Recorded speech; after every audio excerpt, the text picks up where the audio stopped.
छायमन्दरास दास मोषवास कोसदेशाय मन्दरास दास मोषवास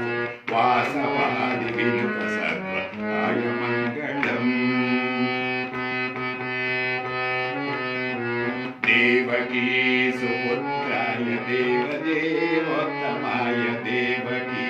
सुपुत्राय देवदेवोत्तमाय पावजातुवराय भव्यमङ्गलम्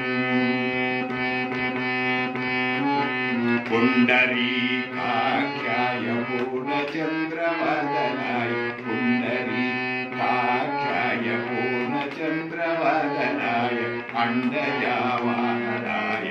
अतुलमङ्गलम् विविधरूपाय विविधवेदान्तवेद्याय विविधरूपाय विविधवेदान्तवेद्याय सुजनचित्तकामिदाय शुभ्रमङ्गलम् रामदास मृदर हृदय कमल निवासाय रामदास मृदर हृदय कमल निवासाय स्वामी भद्रगिरिवराय भव्यमङ्गलम् सर्वमङ्गलम् सर्वमङ्गलम् सर्वमङ्गलम् जय श्री राम।